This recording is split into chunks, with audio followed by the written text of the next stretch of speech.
हा कार्यक्रम या ठिकाणी घेत आहोत आणि या जयंतीच्या कार्यक्रमाला आपण सर्व उपस्थित आहात. सावित्रीबाईंनी जे काही कार्य केलं, समाजामध्ये ज्या काळामध्ये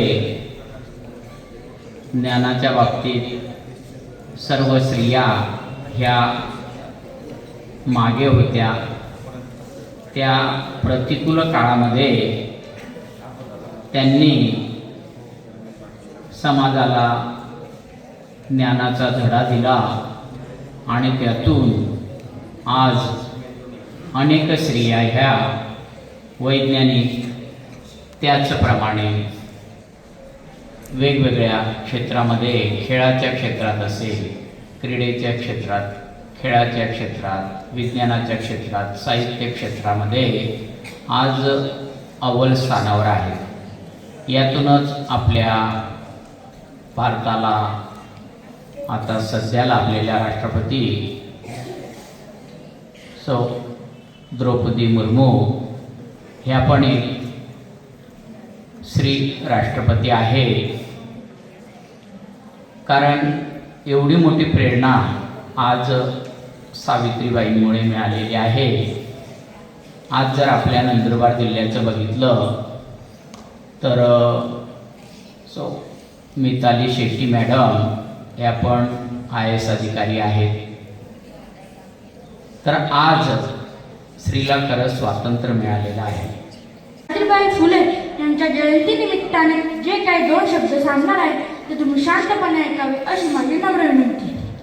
स्त्रियांच्या अंधार्य जीवनात पेटविल्या ज्ञानाच्या ज्योती, स्त्रियांच्या अंधार्य जीवनात पेटविल्या ज्ञानाच्या ज्योती, म्हणून तर आज जगती अमर आहे सावित्री, म्हणून तर आज जगती अमर आहे सावित्री. शैक्षणिक व सामाजिक कार्यासाठी पारंपरिक चौकट ओलांडणारी सावित्रीबाई फुले ही महाराष्ट्रातील पहिली स्त्री होय. त्यांचा जन्म 3 जानेवारी 1831 रोजी सातारा जिल्ह्यातील शिरवळपासून 5 किलोमीटर असलेल्या नायगाव येथे झाला. त्यांचा विवाह थोर समाज सुधारक महात्मा ज्योतिराव फुले यांच्याबरोबर झाला.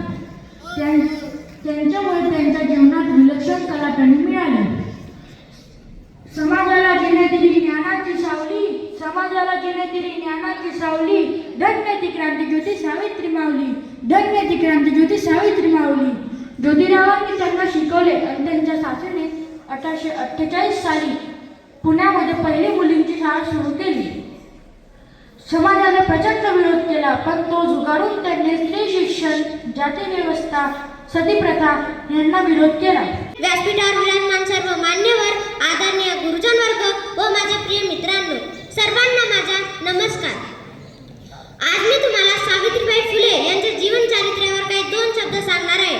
ते तुम्ही शांतचित्ताने ऐकावे ही माझी नम्र विनंती. जेव्हा आपला भारत देश इंग्रजांच्या गुलामगिरीत होता, तेव्हा मुलींना शिक्षणाची कोणतीही सोय उपलब्ध नव्हती. मुलींना कोणी शाळेत पाठवत नसे. तेव्हा एका महान आईने एका गरीब घरी म्हणजे 3 जानेवारी 1831 ला जन्म घेतला. ती महान आई म्हणजे सावित्रीबाई फुले. त्या काळात मुलगी म्हणजे उपभोगाची वस्तू. चूल आणि मूल हेच तिच्या नशिबी राहायचे. अशा वेळेस महान क्रांतिकारी महात्मा ज्योतिबा फुले यांनी सन 1840 रोजी सावित्रीबाई फुले यांच्याशी लग्न केले. त्यावेळेस सावित्रीबाई फुले अवघ्या 9 वर्षाचाच होता. बघा मित्रांनो, त्यावेळेस किती कमी वयातच मुलींचे लग्न करून द्यायचे व मुलींना शिकूही द्यायचे नाही. सावित्रीबाई फुले यांना शिक्षणाची फार आवड होती, पण त्या काळात मुलींना शिक्षणाची कोणतीही सोय उपलब्ध नव्हती. म्हणून ते शिक्षण कुठून घेणार हा त्यांना प्रश्न पडला. पण महान क्रांतिकारी महात्मा ज्योतिबा फुले यांनी सावित्रीबाईंना शिकवायला प्रारंभ केले. सावित्रीबाई लिहायला वाचायला शिकल्या, गणित शिकल्या व इतर विषयही शिकल्या.